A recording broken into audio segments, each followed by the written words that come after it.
Assalamualaikum warahmatullahi wabarakatuh. Perkenalkan, nama saya Ferry Nurhaliza dengan NIM 11026211072, program studi pendidikan khusus, ingin membahas tentang anak berbakat.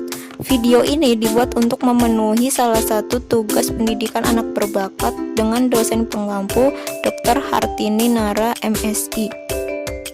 Materi yang akan dibahas pada video kali ini adalah definisi anak berbakat, klasifikasi anak berbakat, karakteristik anak berbakat, faktor penyebab anak berbakat, serta layanan pendidikan bagi anak berbakat. Definisi anak berbakat. Anak berbakat menurut Utami Munandar adalah mereka yang telah diidentifikasikan oleh orang-orang profesional memiliki kemampuan yang sangat menonjol sehingga memberikan prestasi yang tinggi, dan anak-anak ini membutuhkan program pendidikan yang berdiferensiasi atau pelayanan yang berbeda dengan sekolah biasa agar dapat mewujudkan sumbangannya terhadap diri sendiri maupun masyarakat. Renzulli menyebutkan bahwa keberbakatan mencakup 3 dimensi yang disebut three ring conception atau konsep 3 cincin, yaitu kecerdasan tinggi, kreativitas tinggi, dan komitmen terhadap tugasnya. Pada kecerdasan tinggi, kemampuan ini mencakup berbagai bidang yang diukur dengan tes inteligensi, prestasi, kemampuan mental primer, dan berpikir kreatif. Selanjutnya, kreativitas yang tinggi. Kreativitas yang tinggi merupakan suatu upaya dalam mengungkapkan atau berusaha untuk menciptakan sesuatu yang berasal dari fantasi. Yang terakhir, komitmen terhadap tugas.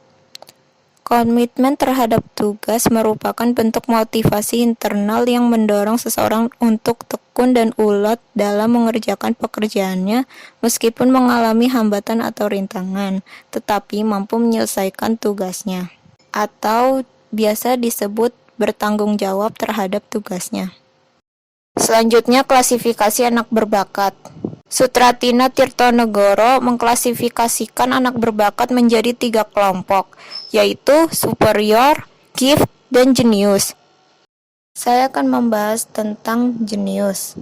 Anak jenius merupakan anak yang luar biasa cerdasnya sehingga dapat menciptakan sesuatu yang sangat tinggi nilainya. IQ-nya berkisar antara 140 sampai 200. Karakteristik anak jenius yaitu memiliki daya abstrak yang baik, mempunyai banyak ide, sangat kritis, kreatif, suka menganalisis, dan lain-lain. Di samping itu, anak jenius juga memiliki karakteristik negatif seperti egois, emosional, tidak mudah bergaul, senang menyendiri, dan tidak mudah menerima pendapat orang lain. Selanjutnya saya akan membahas tentang anak gift. Anak gift bisa disebut juga gift and talent, yaitu anak yang tingkat kecerdasannya atau IQ-nya di antara 125 sampai 140. Di samping memiliki IQ yang tinggi, bakatnya juga ada yang menonjol seperti bakat seni musik, drama, keterampilan, dan kepemimpinan. Karakteristik dari anak gift sendiri yaitu mempunyai perhatian terhadap sains, serba ingin tahu, imajinasi yang kuat, senang membaca, dan senang mengoleksi. Yang terakhir ada anak superior. Anak superior merupakan anak dengan tingkat kecerdasannya berkisar antara 110 sampai 125 sehingga prestasi belajarnya tinggi. Anak superior memiliki karakteristik seperti dapat berbicara lebih dini, dapat membaca lebih awal, dapat mengerjakan pekerjaan sekolah dengan mudah, dan mendapat perhatian dari teman-temannya. Selanjutnya, karakteristik anak berbakat. Karakteristik anak berbakat secara umum meliputi kepekaan yang tidak biasa sejak dini, perkembangan bahasa yang cepat, senang belajar, rasa ingin tahu yang tinggi, minat yang tinggi dan ambisius, konsentrasi yang tinggi, memilih berteman dengan usia yang lebih tua, pembaca dini dan antusias. Analisis dan pemecah masalah superior, memiliki minat dan informasi yang luas dan banyak, superioritas akademik, eksplorasi pengetahuan baru, intensitas dan kepekaan emosional, konsep diri yang baik, mandiri, berorientasi, dan bekerja sendiri, serta tingkat aktivitas fisik dan intelektual yang tinggi. Selain itu, karakteristik negatif yang dimiliki oleh anak berbakat meliputi perkembangan yang tidak seimbang dengan bidang kognitif yang berbeda, prestasi rendah jika bidang tidak diminati, pembangkang, ragu terhadap diri sendiri, berlebihan terhadap diri sendiri, depresi, kesulitan hubungan antar pribadi dengan siswa yang memiliki kekurangan dalam kemampuan, terlalu perfeksionis, memiliki frustasi dan rasa marah, serta kepekaan perasaan dan harapan terhadap orang lain yang berlebihan.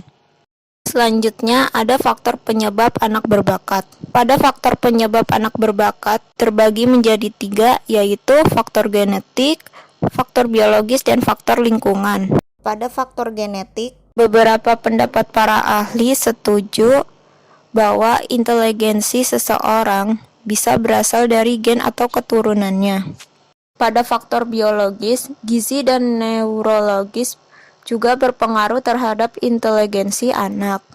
Sebuah studi oleh Terman menunjukkan bahwa secara fisik anak berbakat lebih unggul daripada anak lain yang memiliki kecerdasan lebih rendah. Namun masih perlu dipastikan kembali faktornya. Pada faktor lingkungan, stimulasi, kesempatan, harapan, tuntutan, dan imbalan akan berpengaruh dalam proses belajar seorang anak. Anak-anak yang disadari memiliki potensi akan dikembangkan dan perlu memiliki keluarga yang penuh perhatian dalam memberikan rangsangan, pengarahan, dorongan, dan imbalan-imbalan untuk mengoptimalkan kemampuan mereka. Selanjutnya, layanan pendidikan bagi anak berbakat. Layanan pendidikan yang dapat diberikan kepada anak berbakat yaitu pertama, identifikasi dan asesmen. Pada identifikasi dan asesmen berguna untuk mengetahui kebutuhan pembelajaran apa yang cocok untuk anak tersebut.